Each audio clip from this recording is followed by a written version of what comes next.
नमस्कार, मी अपर्णा. मेलो किचनमध्ये तुमचं खूप खूप स्वागत. आज आपण बघणार आहोत एक अतिशय सोपी आणि सुटसुटीत अशी रेसिपी. या कडक उन्हाळ्यामध्ये थोडासा थंडावा मिळावा म्हणून मी तुम्हाला एक खास असं ताक दाखवणार आहे. इथे मी 1 कपभर चणे घेतलेले आहेत. तसेच मी दही घेतले थोडंसं, अर्धी वाटी मी चांगलं दही असं फेटून घेतलेलं आहे. चिमूटभर हिंग, चिमूटभर मीठ चवीनुसार वापरा.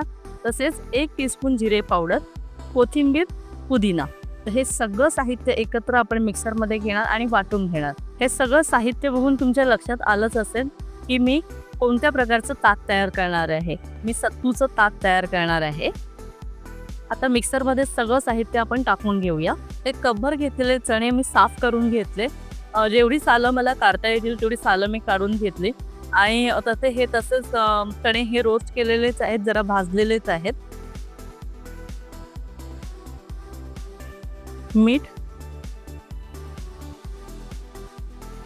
हिंग, जिरे पावडर, कोथिंबीर, पुदिना आणि दही.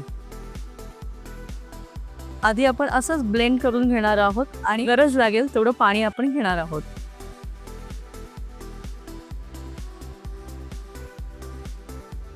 आपलं ताक तयार झालेलं आहे.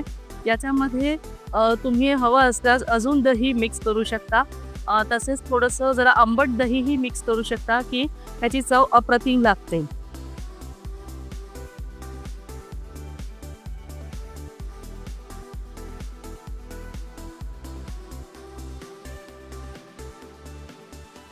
अशा प्रकारे आपलं सत्तूचं ताक तयार झालेलं आहे. अतिशय सिंपल, अतिशय सोपी, तसेच झटपट होणारी रेसिपी आहे, बरोबर ना? तर करून बघा ही रेसिपी आणि या कडकडत्या उन्हामध्ये या सत्तूच्या ताकाचा आनंद घ्या. याच्यामध्ये थोडंसं जर आंबटपणा हवा असेल तर आपण लिंबूही पिळू शकतो. मी जे प्रमाण तुम्हाला दाखवलं ना त्या प्रमाणामध्ये जवळजवळ 1.5 लिटर सत्तूचं ताक तयार झालेलं आहे. जरा हे घट्टसरच आहे. जर पाहिजे असेल तर आपण ते पातळही करू शकतो. मी याच्यामध्ये जवळजवळ 4 ग्लास पाणी वापरलेलं आहे. तरी देखील हे घट्टसर वाटत आहे. तर तुम्ही याच्यामध्ये अजून पाणी टाकून आणि तसेच दहीही वापरून ते वाढवू शकता. तर सत्तूचं ताक तुम्ही बनवून बघा आणि कशी वाटली रेसिपी हे कमेंटद्वारे नक्की कळवा. तसेच आमच्या मेलो किचनला लाईक, शेअर आणि सबस्क्राईब करा. धन्यवाद. अन्न हे पूर्ण ब्रह्म.